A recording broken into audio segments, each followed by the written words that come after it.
The aroma of roasted turkey, sage, and buttery pies should have been comforting.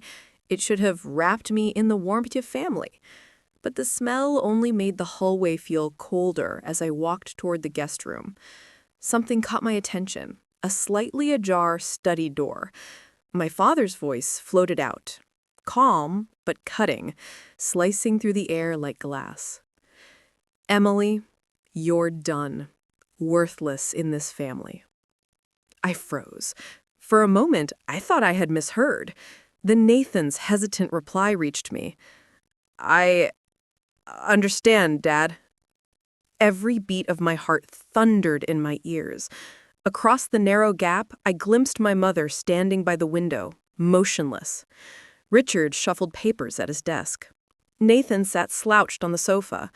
And then I saw her, Emily, my sister, her eyes meeting me with a small, knowing smile. It wasn't shock or even shame. It was quiet acknowledgement. That tiny smile hollowed me out more than the words ever could. My place in this family had been quietly erased, my value assessed and dismissed without me in the room. I stepped back into the shadows, haunted by memories of overlooked trophies, unpraised achievements, and the quiet message that my accomplishments never truly mattered. The fire burning in the hearth did nothing to warm me. Each portrait on the wall reminded me whose face had always mattered more. By the time I reached the guest room, my hands trembled violently. I barely managed to close the door behind me. I sank onto the edge of the bed, staring at the bland floral comforter. Laughter drifted up from downstairs, as if nothing had broken. But something had, and I knew I wouldn't sleep that night. Sleep never came. My mind wandered through the ledger of my childhood, every overlooked accomplishment, every missed celebration, every quiet moment of being invisible. Nathan had always been the favorite child. He shone in debate finals, earned sports trophies, received awards and scholarships effortlessly. My parents never hesitated to cross the country for him.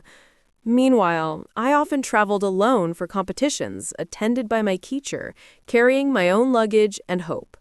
My mother's polite smile always came with the phrase, "You'll be fine, Emily." Gentle words, yes, but dismissive, implying independence was my natural state rather than a consequence of being overlooked. Recognition was a resource allocated sparingly and rarely to me. The one exception was my grandmother, Helen. She lived in a small craftsman bungalow across town, a house filled with the smell of lavender and old books. Weekends were sacred, spent at her kitchen table, bank statements spread across the surface, walking me through the mysteries of compound interest, savings bonds, and financial independence. "Money is freedom, Emily," she said more than once. Her voice was steady, her eyes sharper than anyone realized. Nathan complained the visits were boring and often stayed home. I absorbed every lesson. When she passed away during my senior year, she left me $15,000 for education. I caught the quick, brittle glance my parents exchanged as the will was read. Later, my mother remarked, "Your grandmother always favored you, turning gifts into wedges." Helen's inheritance became my ticket out, but even then, my success was reframed as imbalance. Nathan received tuition, housing, and endless allowances. I stretched Helen's gift across scholarships and part-time jobs, learning to live within margins so tight they cut, but also taught resilience. Northwestern was the first place I felt invisible and free simultaneously. Invisible because no one cared about the Albright name. Free because I could define myself by numbers and effort, rather than roles assigned at the dinner table. Helen's inheritance covered my first-year tuition and books. Beyond that, I patched together scholarships, work-study jobs in the library, and tutoring weekends. Every dollar counted. Every sacrifice mattered. I learned discipline, pride, and how to survive independently. Back home, Nathan attended USC with full support, furnished apartment, tuition fully covered, a new car. My dorm had peeling paint, long dining hall shifts, and used textbooks I bought and resold for cash. But each challenge shaped me. I learned the value of earning, of strategy, of persistence. Years later, I returned home for Thanksgiving, my heart full of nervous excitement. I had news. Michael had proposed. The ring was perfect, simple, chosen with care. I waited for the right moment, but before I could speak, Nathan launched into a description of his latest startup. My father leaned forward, peppering him with questions about growth, investments, and projections. My mother's hand covered Nathan's, her pride shining brighter than the candles on the table. I tried again, gently mentioning my engagement. My words fell flat. Sylvia, my sister, glanced at me with that faint, knowing smile. The conversation shifted back to Nathan. My news vanished like a dropped fork beneath the table. Later, I overheard Richard and Dad discussing the family trust. The words hit me like a brick. The business, the house, the trust, it would all go to Nathan. I was worth nothing. The money I had faithfully sent home for 7 years had supported a machine that now claimed I didn't exist. Sleep refused me.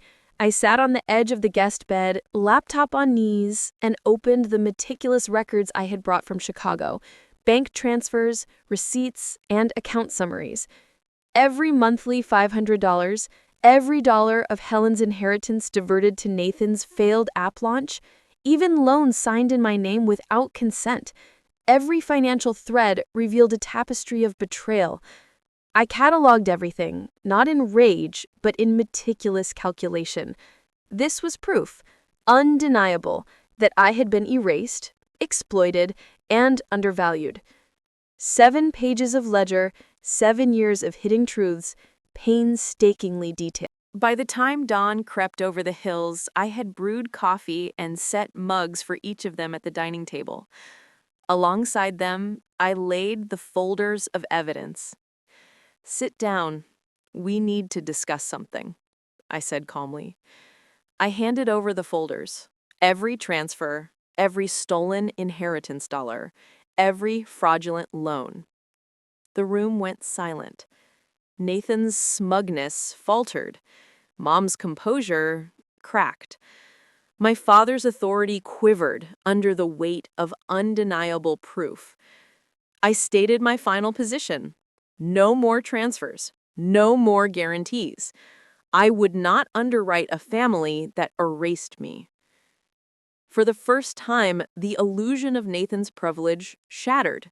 He realized the scaffolding that had elevated him had been stolen from me. The weight of truth pressed into the room. Silence became a form of justice. Boston became my sanctuary. My identity defined me, not my family. I established a scholarship in Helen's name to teach young women the lessons she had instilled: independence, financial literacy, self-respect. Applications filled my inbox. Each student's story reflected hope, resilience, and potential. The brass key from Helen's house, engraved "Boundaries," remained a symbol of freedom. It reminded me the doors I chose mattered more than those closed to me.